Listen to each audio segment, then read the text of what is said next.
Welcome into Talk the Dog, the show where we find a bone to pick and a take to give. These are not hot takes.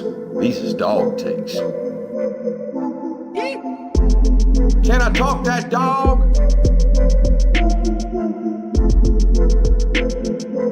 What's up? You like that? You really like that?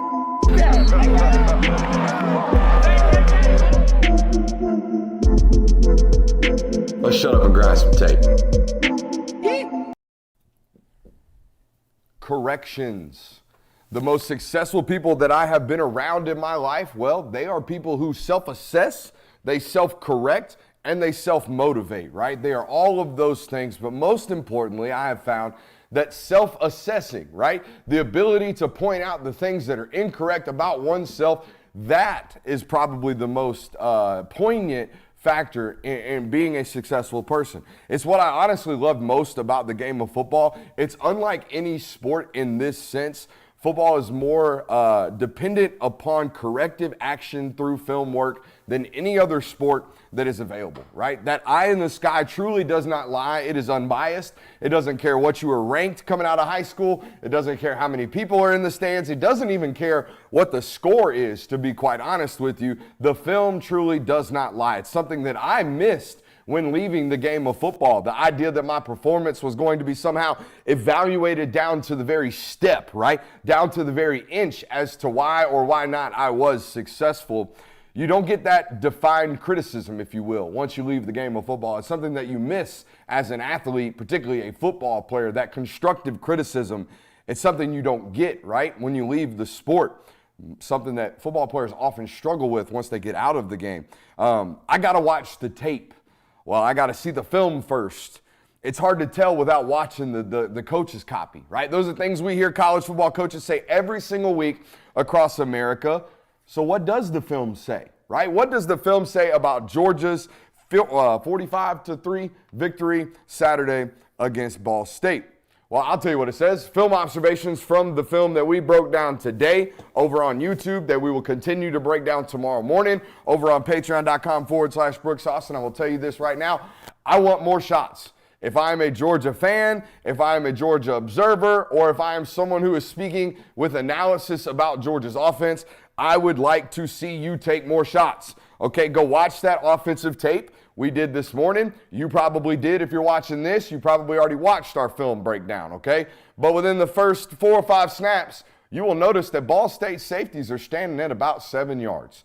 That can never happen, all right? We can never, ever, as an offensive staff, allow anybody to walk safeties up within 7 yards, particularly when we have an offense that is predicated on speed and weaponry. Like, that's what we talked about all offseason. Hey, how do we get Arian Smith open? How do we get C.J. Smith open? Hey, Dominic Lovett just came in. You got weapons all in the middle of the field, and we got safeties playing up close, and you don't necessarily you're not necessarily taking a bunch of shots. So I would like to see some type of verticality, okay, in the offensive game plan moving forward, right? You have an offensive line who, through the first 2 football games, have shown us that if they can do anything at a, quote, Joe Moore award level, it's probably protect the passer. We've noticed that they can't quite reestablish the line of scrimmage just yet, right? They've kind of struggled to run the ball in between the tackles, okay? Well, let's help them out, or let's at least provide them an opportunity to win at something they've proven the ability to do so, and that's protect the quarterback.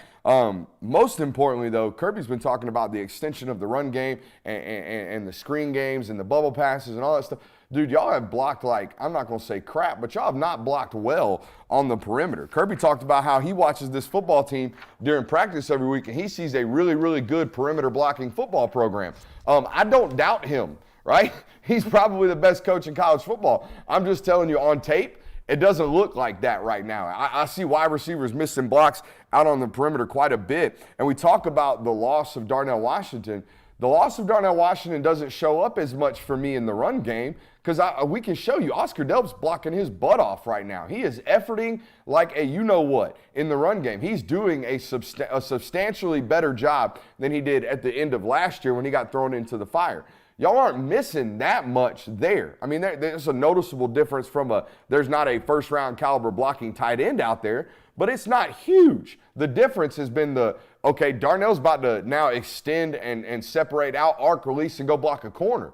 That's been your issue. The perimeter blocking has been so-so, right? Marcus Rosemi-Jackson got pushed around a little bit this weekend. Arian Smith, right now, number 11 might as well be catching the screens because he's not really adding on in the blocking department out there. Ra Thomas missed a few. Okay, C.J. Smith missed a few. Okay, it just wasn't necessarily great and clean from a perimeter blocking standpoint on Saturday. That's got to get better. And defensively, I kind of want to see this team get tested vertically. There has not been a football team willing to stand back there, pass block long enough to actually let wide receivers get deep or even take shots at all. It's been kind of douse it, hut, chuck it up. There's been a couple of double moves here and there. But Georgia's, they're not perfect defensively now. Okay, they've been creating some havoc and they've been getting some pressure on quarterbacks, but they've let a couple of guys run into some voids and run into some green grass through the first 2 weeks. And they're going to get tested on Saturday. Spencer Rattler is going to make somebody miss on Saturday, going to extend a play. And if you're not glued to your guy, if your guy's out there running in the grass, that might be something that will expose you. It's funny to listen to them or Kirby talk about how teams will, quote, concede to not holding the football. They will concede to just throwing it and getting it out of their hands really, really quickly.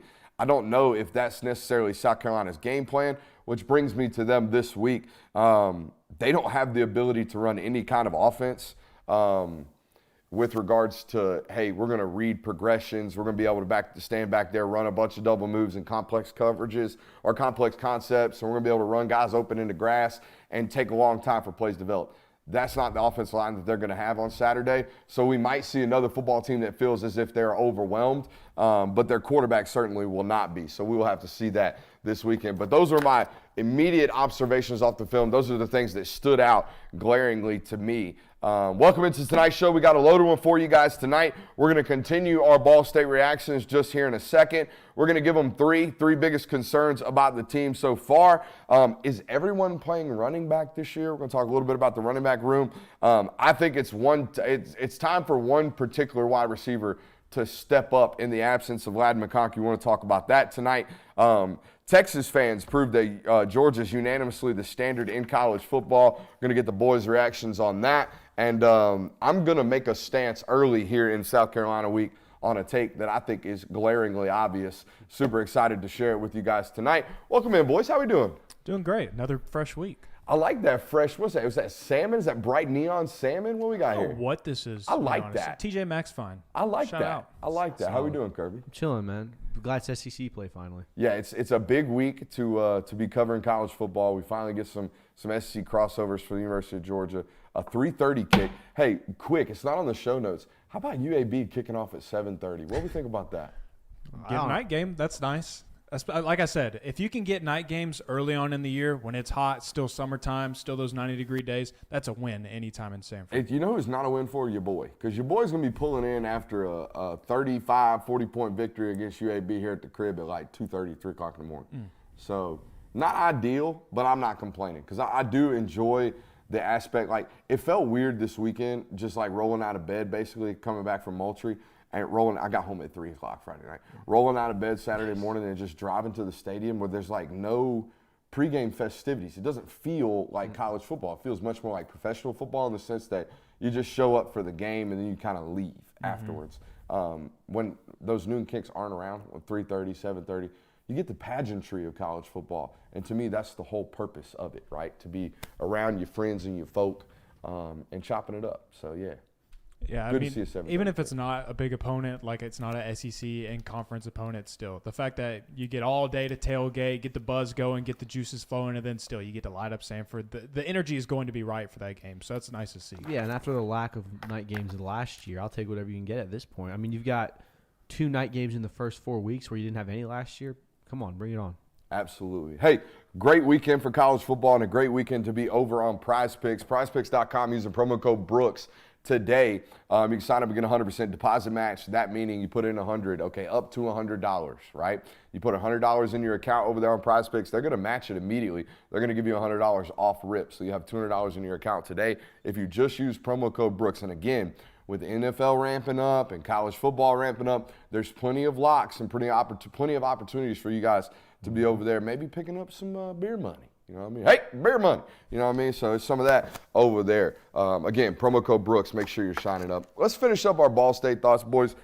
Just give me your overall, like, quick hitters. I got one final point that I kind of want to nail home, but what do you got? I think the biggest positive I took away from the game was, despite kind of a little bit of a slow start in the first quarter, after you got 3 turnovers, you capitalized on all 3 turnovers. You scored touchdowns. You took advantage of those extra possessions that your defense helped out with. So I think that's a big positive, is that you were able to get 31 points in a single quarter. So despite starting off slow, you got the ball rolling quickly. You know, I think that was the key the last couple of years with Stetson at the helm and Monken particularly, right? I think back to that Florida game. Where they're really, really stagnant offensively, and the only time they did anything was when Georgia got a quick turnover, and then they hit Kyrus Jackson on a big touchdown pass, and they get another turnover, and then they hit Lad McConkey on a quick touchdown, and score quick with explosives and not waste the opportunities, despite the fact that literally the rest of the game, they were relatively stagnant on offense. I thought Monken always did a good job of having it's almost like a few winners. Like he knew, hey, if I have to save these for a certain portion of the game, and when they're here, we're going to call them, and we're definitely going to win on these. Maybe we haven't seen that creativity from Bobo because, let's be honest, you haven't necessarily needed it. Yeah, you don't need it. My biggest takeaway, along with the amazing second quarter you had, the 3 turnovers and the special teams touchdown, Carson Beck seems more comfortable throwing the ball downfield this week. Yeah. In the first week, it looked like he was kind of hesitating on pulling the trigger a couple of times. This week, it looked like he let it rip. He even had a pick, which I think is fine because he's willing to make those throws now. So he looks more comfortable. Double taps and overthrows, right? If a quarterback's double tapping a lead or a read, and if he's overthrowing deep balls, those are 2 signs for me that a quarterback might be rattled, or there might be some nerves, or he's just not operating with the comfort that he standard operates under. Always looking for those 2 things. Tennessee quarterbacks, the last 2 years against Georgia, overthrows every single time. Overthrows and just kind of erratic play in the pocket because they were, pushed off their spots. My final takeaway was, look, man, you had 2 offensive drives in the first quarter. Think about that. 2 offensive drives. People on social media out here all crazy because you didn't score points in the first quarter. You had 2 drives, one of which was a 9-play drive. You were moving it relatively effectively. You try to throw a back shoulder fade to Marcus Rosemi-Jacksaint, who either busts the route or just doesn't get off the line of scrimmage. Boom, immediately in a 2nd and 10, you get stuffed at the line of scrimmage. Now you're in a 3rd and 8. Okay, nobody gets open. Carson Beck's now scrambling. Boom, fumbles the football. Kicker comes on, miss a field goal. All right, that's about as bad of a start after a good start as you could possibly have. And it all went to hell in about 4 plays. Now, does that mean the other 8 plays were bad on that drive? No, they were relatively successful. In fact, you moved the ball. And then the next drive, you have an 8-play drive that ends in a punt, okay? And then after that, you're right, you score touchdowns, all right? Or you score on 4 of your next 5 possessions, or excuse me, the next 4 times you touch it, you score 3 touchdowns and a field goal. And I honestly think, no, you score a 4th touchdown if that offensive PI doesn't get called right there before the half. So you did what you were supposed to midway through the second quarter. Do they look like USC on offense? Absolutely not. No, they don't, but they never really have. Do I think they could have opened it up a little bit? Yep, just talked about that. It's kind of something that we led the show off with. We think you could be a little bit more vertically threatening in this passing attack. Do I expect them to do that this weekend? Absolutely. Absolutely. They should. They should open up the offense this weekend. If they don't, like I said on Twitter, we are saving all critical analysis for this weekend. Okay, whatever the offense looks like this weekend, that's what we take it as. Okay, I think Terrence said it best on this network. The first 2 games of the season were no different than NFL preseason games. Exactly. That's what they felt like. That's how they operated. That's how they were executing. That's what the offense called, all right? It looked to me like first week install, all right? When we go to run G-Day scrimmages, all right? If I go to look at the G-Day offense, I bet it schematically looks relatively similar, and the play calling and the play design is relatively similar to what we saw this past 2 weeks. Not trying to put anything new on tape, just trying to go out there and win and do it in a dominant fashion with boring, play calling and boring play design and not putting anything crazy on tape. And again, if we come out this weekend, or if y'all come out this weekend, and I'm going to get clipped, people are like, oh, Brooks said the we thing. If y'all come out here this weekend and y'all are basic and y'all are in a bunch of duos and y'all are doing repetitive concepts and all that, then guess who's going to be on here Monday saying, hey, that ain't it. This guy, all right? We ain't going to shy away from it, but the first 2 weeks we are. First 2 weeks, I'm not going to let you sit here against UT Martin and Ball State and bitch about offensive efficiency, correct? Yeah, absolutely. Yeah, there's no need. This is you haven't had a season opener like this where the first 2 games are gimmies in a long time. You opened with Clemson in 2021 and Oregon in 2022. You had to show some form of offensive creativity, which you did. 2020, you're on the road against Arkansas to open the season. Yeah, It wasn't and like you you had had COVID a as snooze well. fest there either. Yeah, so I mean, I think people have kind of forgotten the fact that you don't really need to go deep into the playbook in week 1 and week 2. Let your guy who's making a first start ever ease into it, especially when you have lesser opponents. So I don't think you need to worry about it too much yet. Absolutely. All right, let's give him 3. Love me some give him 3. 3 biggest concerns about the football team after 3 weeks. I'll go first as per usual. Number 3, we'll start bottom to top because I think number 1's the one that kind of bothers me the most about this football team, considering what they return, who they have on their football team, and where they're, quote, experience led, right? Where the leadership is on this football team. Number 3, we already talked about it. Offensive deep shot design, it could get better. We just talked about it. It's Ball State, UT Martin, understood, but still, it's principle for me. It's offensive principle. Safeties at 7 yards, we take shots, period. Point blank. Don't care who you're playing. Don't care if you're out there playing a high school football team. We're not going to allow safeties to walk up on us because that makes everyone on film think that they can do that shit, and that's just not. It's not okay. It's not okay. It wouldn't be okay if I were any offense. It's the point of defense. They're trying to show you what they believe you can and can't do. So if Ball State's walking out thinking you can't go vertical, then there we go, right? We got to prove some people wrong on that one. We already talked about it a little bit, but I do think the running back room is a problem right now. It's not a real problem, but it is a problem right now. There's just, when I watch it, there's no life and explosion out of the room. I think you guys can see this on TV as well. Some of the backs right now just don't have, whether it's Rod just being a freshman, needing to maybe trim some of that excess weight down just a little bit, whether it's Kendall not being at 110% with the hamstring, whether it's, Cash Jones not even getting burned, whether it's Andrew Paul not even really getting burned, okay? Nobody with the ball in their hand right now has, life or twitch or electricity with the ball in their hand, except for 86 when he got, and that's how noticeable it was, right?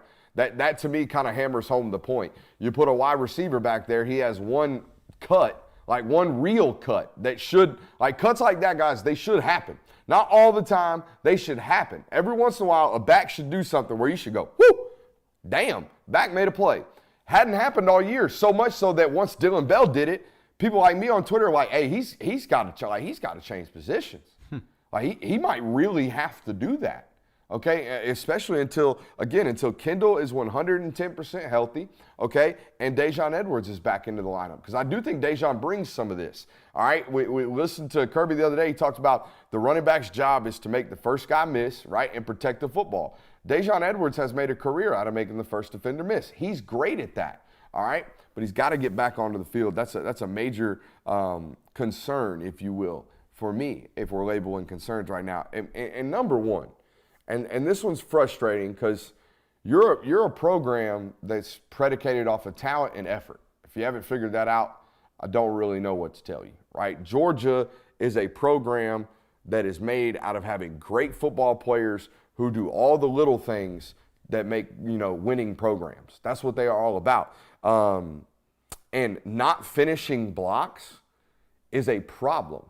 It's a problem. Like if I don't see guys having blow-throughs or missing assignments or just getting beat or none of that. No, I see hat on a hat. All right, I got my guy. I'm done. And then it's just play over with. And guess what? DB falls off, makes a tackle. Linebacker falls off, makes a tackle. Okay, what should have been a 15-yard gain is now a 4-yard gain. And now what should have been a 1st and 10 is a 3rd and 6. And that's the reality. And all it is if you watch it on tape, it's, that guy just stopped running his feet. Oh, that guy just fell over because he stopped running his feet. Oh, that guy just let go. That guy just stopped. Those aren't things that Georgia football programs do. And I promise you, and I watched it in 2021 against Clemson. I remember being very, very vocal about George Pickens' efforts in the blocking department. These things get fixed really, really quickly. All right, they won't be next week. We won't be coming out here talking about, damn dog, y'all got to block better out there with some more effort. Like that's not something that happens at Georgia. But to see it 2 weeks in a row, that to me was rather concerning. I give him 3. Who we going up next? You can go first. I'll take Okay. it. So obviously running back depth is a concern. I kind of didn't write that one down, but just want to touch on it. I think perimeter blocking in particular, like you said, not just staying on blocks. A lot of screen games seemed like they died early because you had corners and safeties getting off those initial blocks. Mm-hmm. So I think that's going to be an issue that you need to work on. Like you said, it is an effort thing. Next one I had is there doesn't really seem to be a guy out on the X position just yet at receiver. And that kind of hints at what your next segment is. But there doesn't seem to be we need a 50-50 ball, or we've got a 3rd and 9 and we have to get a receiver out there to get it. There doesn't seem to be that guy, and someone needs to step up pretty quickly once you get into this SEC schedule. And then this one's kind of nitpicking for me, but on defense, it seems like when the twos are in, and it should be this way, but it's a lot more less organized, and there seems to be a little more disconnect. Obviously, that's why they're the twos. Young linebackers. And they have a young linebacker core, and there's a lot of young players on that defense, but what happens when Pop gets hurt? If Smiles has to go out again, you're going to have to rely on these guys eventually, I feel like, so hopefully they can get it sorted out. No, I mean, it's something Kirby's talked about at length, this week particularly, right? You've noticed how much they're giving C.J. Allen run. You've noticed, like, Raylan Wilson got in before the half Saturday. They're trying to figure out who the 3rd linebacker is. They don't know. They don't know. He said last year it was Ryan Davis and Tresman Marshall. The year before it was obviously Channing Tindall. We don't know going into week 3 who the 3rd linebacker is. They've tried to give Xavier Story the run, and he's going to get playing time no matter what. He's going to be the 3rd and long linebacker. They love his ability to pursue the football and actually add it as a rusher on 3rd and long and in that rabbit package. But when it comes to, hey, Smile needs a breather. Hey, Pop needs a breather. Like, they need a 3rd backer, and right now they're trying to figure out who it is. I think it's ultimately, for Pop, it's going to end up being C.J. Allen, and for Smile, I think it's going to end up being Raylan. Midway through the year, when those guys need breathers, you're going to see them sub in separately for one another, whereas in years past, they might just sub Channing in, pull N'Kobe off, the next possession, pull Quay off, leave Channing in. That's not how it's going to be, I believe, this year. I think you're going to see a Mike sub and a Will sub. What else you got? That was 3. That was 3? Hey, give him 3. What do you got, bud? All right. For me, I took the angle of the running back room just doesn't have an identity, and I think that has to do with the fact that you have been experimenting with it a lot, plugging in Dylan Bell, figuring out what Roderick Robinson is going to be as a true freshman, seeing if Kendall Milton is going to be able to push himself into that healthy range and what you can get out of him. And then I don't think you really truly will be able to figure that out until you get Dejon back and you have your core and you have your guys. But, yeah, lack of identity at running back is a concern of mine. You hit it on design, but I'm just going to say lack of some explosivity on offense. Like even in years past when you played UAB, when you played Stanford, when you played Kent State, there were some explosive plays. It wasn't necessarily like dialing it up in a super creative way.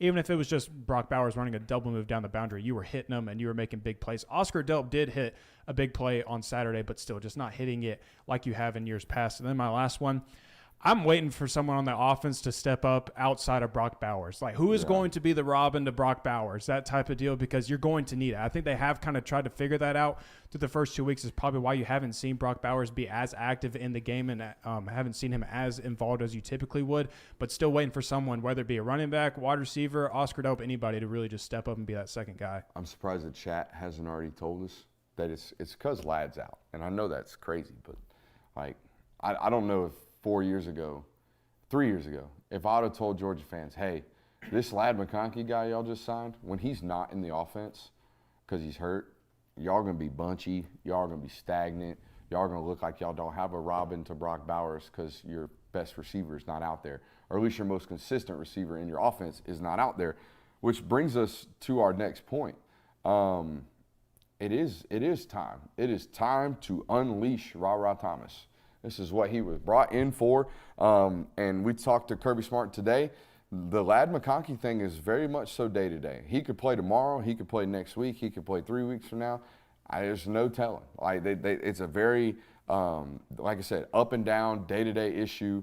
And perhaps he will make his debut this weekend, but I just don't know about that. And if that's going to be the case, if Ladd McConkey is going to be out and we have to play Dominic Lovett at the Z position, then Ra Thomas has to play, okay? And he has to be dynamic, and he has to be a kind of a game changer, right? You're going back to the point now where it happens very early on in the game where Brock Bowers is getting double teamed, okay? They're high-lowing him. They high-lowed him very early on in this football game against Ball State. And when that happens, you get super congested as an offense. Y'all start bunching up a bunch and all this. And again, it's 2 weeks in, but this is what X receivers do. When you have a guy out there that can absolutely go win, it spreads everything else. It makes everything so much easier, particularly when that guy's outside, right? When he's in the box, when it's Brock Bowers and that guy draws a lot of attention and he's in the box, we can double team him really, really easily. We can just leave the safety in the middle of the field and tell the safety, hey, just keep your eyes on 19, help out the linebacker, make sure you're giving help over the top. When the guy out on the edge is a problem, man, we can't slide enough safety help out there. We just can't. It's impossible. Okay, it jacks up our entire alignment as a defense. It opens up run game. It opens up, different avenues in the tight end crossers and different options for the offense. If Ladd McConkey is going to continue to be hurt, Ra Thomas has got to play. We talk about watching all these other offenses and how explosive they can be in the passing game. It really is as simple as that. We've watched Georgia football at its peak when they're great offensively. It was when Adonai Mitchell was elite. It was when George Pickens was elite, right? It's a portion of the game that you have to have. I think it was Trent Dilfer said you got to have a quarterback, obviously, in today's game. You got to have somebody that can control the middle of the field, whether that be a running back or a tight end, right? Somebody that can draw attention in the middle of the field, and then somebody outside. If you don't have those three things, you don't have dynamic offense. And his example of this was the greatest show on turf, right? You got Isaac Bruce and all those guys on the outside, and then you got Ward Dunn and Kurt Warner. They kind of revitalized spread offense and the idea of throwing the football back in the early 2000s. And since then, think about all the great football teams you've watched over the years. They've had at least one great wide receiver. They've had either a great running back or a great tight end, and they've had great quarterback play. You don't have the guy on the outside right now, and at least proven, at least shown the ability to do so, correct? Yeah, absolutely. And I think that's kind of what Georgia got into trouble with a little bit last year when you didn't have Adonai Mitchell because he was hurt. But at the same time, you had Ladd McConkey that was able to kind of fill that void a little bit for yourself on top of Brock Bowers and Kenny McIntosh out of the backfield. So this year, you're just kind of having to figure out a few more things than just that. I misspoke. It was Marshall Faulk, not Ward Dunn. It happens. It happens. College guy, not an NFL guy. It's all good. That's on me. But what do we think about the X receiver position is a thing, and it has been a thing. And they think Dylan Bell has an opportunity to maybe be that, but then you see him do that at running back. Would you just move him there permanently? I wouldn't permanently make him a running back. I would almost use him as a gadget guy because even sometimes, like I saw they had Brock Bowers in the backfield. Just from a personnel standpoint, that messes the defense up because we went over it a while ago. Are we 12 personnel? Is 11? Do we count him as a back? Is he a tight end? They were in 0-2 Saturday. Yeah, he's coming out. You have a guy coming out of the backfield. Now you have a guy who is, in all things considered, an X receiver coming out of the backfield as a running back, taking handoffs. That can be a nightmare. Whereas if you just strictly say, okay, this guy's now a running back, I think it changes things schematically and defenses can hone in on it more. He has a background in it. I think he had 800 yards rushing his senior year of high school. He kind of out there in Texas kind of did a lot of everything for his high school football team. So he has the ability to get in there. I actually saw him pick up a blitz on Saturday as well. So he has shown, and Kirby talked about it today, he's big enough to handle all of those things. He's big enough to handle the carry and the workload. It's just, he's selfless too. That was the other thing. Because if I were a football player, I'd be like, well, Coach, I came here to play receiver. I'm going to play in the NFL at receiver. I need to be playing receiver, so no thank you. But apparently he was very selfless about it. I saw someone in the comments drop a Cordero Patterson type comp. Not big enough. Yeah, not necessarily big enough. Do people realize how big that dude is? Oh, he's huge. Cordero Patterson is He's like 6'4", 205. Yeah, and it's noticeable when he's toting the rock for the So Falcons. Like, it's like that dude is way too big to just be classified as a running back, which is why they kind of classify him as the Joker in their offense this year. Joker. Yeah, but Arthur Smith, watch the program? maybe. I think so. I think Arthur Smith be out here watching. But yeah, I think what you could do with Dylan Bell, like you're talking about Kirby, is I think it would be fun to use him as kind of like you did with James Cook, Kenny McIntosh. Just get him out and motion him out onto the boundary. Get yourself a winner with him. Maybe you can use him in that way and just kind of keep the defense. Another thing that they have to keep in mind. Yeah, I mean, you can essentially motion out to an empty with 5 wideouts where you're now forcing a linebacker to play man on an X receiver. I mean, you can draw up some nightmares for a defense. Or they just play zone. Yeah, which I mean, But it's something you have to make them communicate. yeah. You know, and it's also something you would have to make them dictate. Like when I do motion empty, like you guys are talking about, there are no hiding and disguising coverages. Nope. You either line up and play man, or you don't line up over everybody, and you're clearly playing zone. There's like one of two options. There's no ability to hide anything. It's very obvious what you're doing, particularly what you're talking about, right? If I release a running back out of the backfield, 9 times out of 10, if you're in man coverage, the linebacker is going to run and chase him all the way out, right? Well, if you do that against Dylan Bell, like you're talking about, that's a problem. Yeah. All right. And if you don't run the linebacker out there, if you just kind of bump alignment, now everyone knows you're in zone coverage. Which, by the way, Ball State played a ton of zone on Saturday. I mean, I saw very, very, very little man coverage. Other than Brock Bowers. But even that's high-lowing, Yeah. which I think we should try to explain that I now. gotta We do got some that? time. Yeah, let's do that. We got some time. It's as simple as it sounds. When he's detached or when he's attached to the line of scrimmage, okay, whether he be here or whether he be here, okay, all they're doing, let's just scribble him out. All they're doing is taking this linebacker, okay, having him read run first and then play up underneath wherever the H goes. And then they take the strong safety or the free, whichever one it is, and they play over the top of him. Okay, this is why the number one ball that you saw Stetson Bennett throw when teams were playing this coverage was that vertical, right? That vertical right here where you hit him in between. You throw that ball up. You throw it over the first defender and underneath the second defender, right? Where we throw it over the linebacker and we throw it up underneath the safety. It's a really tough ball, but it's about the only one that you can convert to that right there. What else do I want to talk about? I want to talk about switched alignments or switch releases is what we call them, okay? I think Georgia's doing a good enough job of getting into bunch, but sometimes, in my opinion, you're wasting your bunched opportunities. So let's say, we got a Y here and an H here, okay, and then we take, the slot here and we motion them and we snap the ball right as they get to a stack right here, right, where we have 3 offensive players right here. Well, we actually have to, we kind of have to run them into different voids, you know what I mean? We kind of have to do them on 3 different levels instead of wasting the bunch and wasting the stack. Instead of just getting over here and saying, okay, this dude's going to run a square in, right? This Y is going to run a square in, and this Z is going to run a speed out. Well, that doesn't really confuse anyone, right? It doesn't really bother anybody. Ball State did a great job on Saturday motioning into things like this and running, okay, a post here and then having the motion guy run the wheel behind it. Because guess what?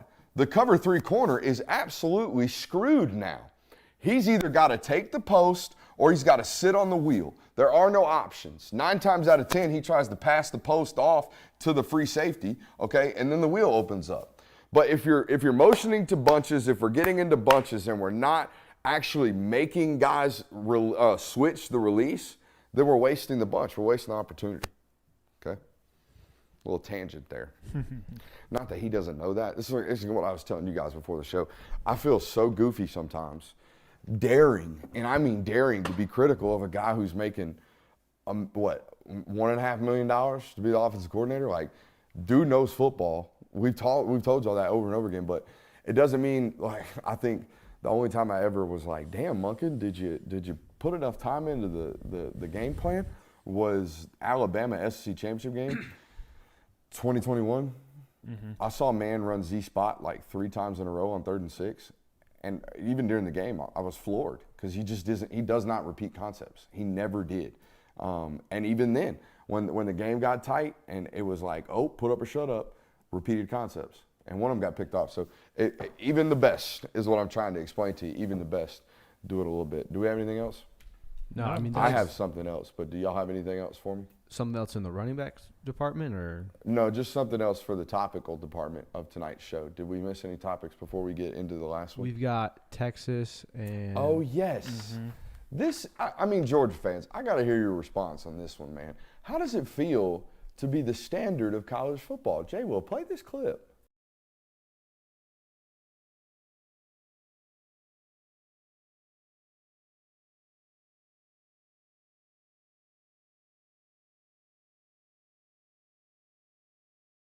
Audio played on that. All right, I don't know if the audio played on that, but that is Texas students saying we want Georgia out there in the middle of the, what is that, the water fountain out there at UT? Mm-hmm. Yeah, So, looks yeah. like no audio. Yeah, That's no on me. audio on that. That's okay though. But basically, we just tried to explain it to you. That is Texas's student base out there in the water fountain shouting, "We want Georgia." For years, hell, decades, we've been hearing lesser than fan bases shout that they want Bama. I mean, just last week it was Duke fans saying we want Bama. Just a week ago after they beat Clemson. So The new standard. yeah, Mm-hmm. it's weird. I will be honest. We want Bama. We want Bama comes out way clearer than we want Georgia. I don't know why.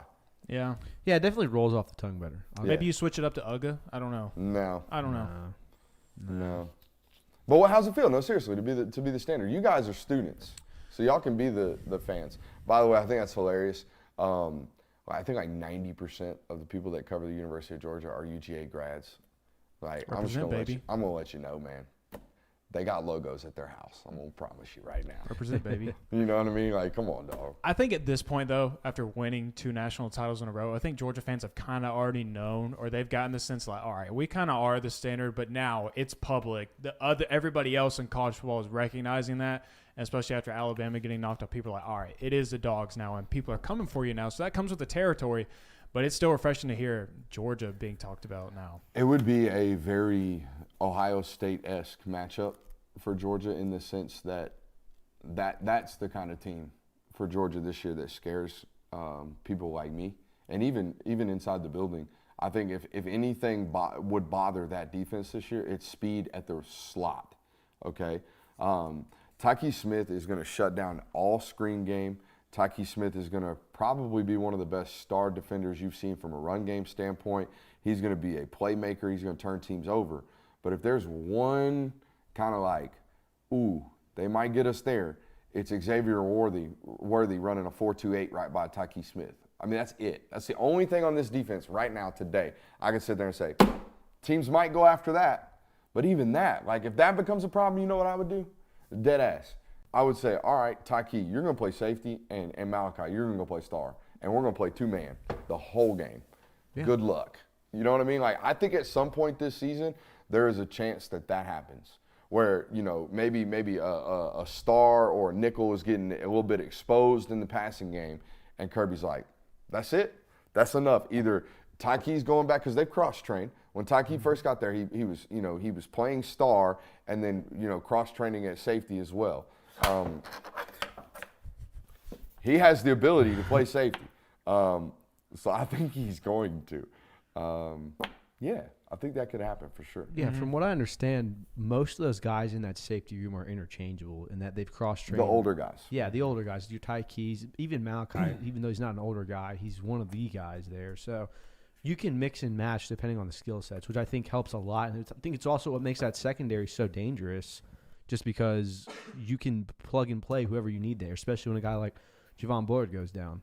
So this is a good question since we're on topic about with Javon Bullard being hurt this week. Maybe, I don't know if he gets run this week, but do you think that's what they'll do maybe is they put in Jonell Aguero just at star and then they'll flip Tyke Smith back there? They might have to do it this week like you're saying. Yeah. I mean, Jonell had the grade 1 hamstring tightness to start the season, but got out there against UT Martin, got beat on a double move. Don't think I have to go back and watch. Obviously, he got in this past weekend, but didn't really grind that tape, if you know what I mean. So we're gonna have to go back and look at that. But that's really your only option. Your only option is either leave David Daniel back there and let Dan Jackson and David Daniel kind of rotate, which might be the answer, or play Malachi, and you're going to have to play that guy back there anyways. You know what I mean? You're going to have to play Tyke back there anyways if you don't want to do that. I think David Daniel played okay, and I think Dan Jackson is serviceable. They're obviously not the playmaker that Bullard is. The main thing that really, really concerns me about 14, and I'm not waiting for it to happen because I want it to happen. I'm waiting for it to happen because I know it's going to happen. Targeting. That dude leads with his head more than any safety I've seen since Lewis. I mean, maybe even worse than Lewis. Yeah. Like, David Daniel wants to kill people. Like, that's what he wants to do. I asked Malachi after the game, what's the difference between the two? And he basically said everything but that guy's a striker. Like, that dude wants to hurt people. He wants to put his face into people's face. And that ultimately leads to some type of targeting penalty. So if David Daniel does get extended run this week, if there is a place for you to put a wager on it, put a wager on it. David Daniel is going to get a targeting penalty. I'm just telling you. The guy hunts. Yeah. And look, I'm all here for it. I am. If you watch the high school tape, it was there too. It popped up. All right. The dude, again, he wants to kill people. Also, by the way, do you remember he got hit by a bus? Or he got hit by a car getting off the bus? Yeah. Yes. Apparently this is some mythical story stuff about David Daniel, but apparently it would have been really, really bad had he not basically jumped over the car. So he gets off the bus. A car runs the bus sign, okay, past the bus. David steps on the ground, sees the car's about to hit him, and he jumps. And the car, just nuts. That's kind of how I imagine. Like Kobe? Like Kobe commercial. That's kind of like how you, or at least I do this, like when you prepare and because people in Athens be crazy when they're driving. It's like you have to prepare for those moments, and that's kind of how I picture myself of like, I think I would jump over the car, but he was able to execute it. I don't know if I would be able to execute that, but that's some stupid stuff. Yeah, I don't think you're jumping over a car, my boy. I don't know, man. I was pretty dangerous on the basketball court. You were dangerous? Yeah, I was pretty dangerous. Were you Baker Mayfield, I woke up feeling dangerous, or were you like, I'm getting buckets today, dangerous? Just getting buckets. Strictly business. You look like you had something on that. No, I was never a hooper. Yeah, me neither. Wasn't much of a hooper. Yeah. I've seen him hoop, though. He's all right. He probably I is. want to get out on better something. I want to get out on something early here. Have you ever heard of the term smoking gun?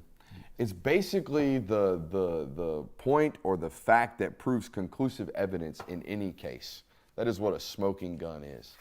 And last year, as South Carolina tried to go for it on 4th and 9 at the end of the first quarter, and as Nolan Smith drilled Jalen Brooks into the Georgia sideline out of bounds, forcing a turnover on downs, there was this guy that jumped right into the screen on the television with, the most adamant and just first down, like yelling across the sideline, just looking right at Shane Beamer's face. First down, motherfucker. Right there. You know who it was? It was that boy Kirby. That boy Kirby Paul Smart out there just emphatic about how Shane Beamer and them Gamecockies just turned that ball over on downs, on 4th down. First down, motherfucker. Going that way. That was my smoking gun. I saw that on television because I wasn't there that day, and I thought to myself, that dude does not like Shane Beamer. He does not like him at all. Only to watch him then proceed to hang up 48 points on South Carolina inside South Carolina Stadium. Something that Kirby just doesn't do to other opponents. He doesn't really run scores up. He doesn't throw the ball to Oscar Delp for a 48-yard touchdown, okay, on a double move in the middle of the fourth quarter, up 7 scores. It's just not something that he does, unless he don't like you. All right, so I'm going to go ahead and get out on the limb here and let everybody know that I am staking my claim on this one right now. Georgia's going to beat the ever-loving dog dookie out of South Carolina this weekend because they're going to play like their hair's on fire, all right? They're going to play like their head coach does not like that guy on the other sideline, and that just doesn't happen very often, and I think they got it this week. I think they got this week an opportunity to play a football team that they don't really like, and that kind of means something. Mm-hmm. You want to hear a stat about Georgia and South Carolina? I would like to hear this. Okay. Since 2016, Georgia has scored a total of 243 points against South Carolina, which is an average of 34.7 points per game. That is more than the total number of points that Georgia's defense has allowed over their last 26 regular season games. I believe they're averaging a margin of victory over South Carolina of 27 points. Oof. and it's been like 40 the last 2 years. The chat's got a great point. We talked about it a little bit. These two human beings, they're just diametrically opposed. They do things differently. All right. One guy likes to walk around the office with his dogs out. All right. Just out here giving the feet for free. Likes to let the media in, likes to take every radio hit that he can, likes to have fun. Football is fun, sir. The other guy, football is zero fun. Football is life. Football is breath. Football is what we do. Football is how I operate. Winning is how I get it done, right? One guy lives and breathes football. One guy just lives and breathes life, and that's okay. This guy's cool. Shane Beamer's cool. I'd love to play for Shane Beamer. It'd be fun. It'd be so fun. We'd have a great time, okay? You'd win a whole hell of a lot of football games playing for Kirby Smart. Hey, for Brooks Austin, for the Film Guy, we've got a great show coming up for you guys tomorrow, just in about 5 minutes over on NBR, Nothing But Rants, the show where we find topics I'm passionate about, topics to get on, and how to take some to.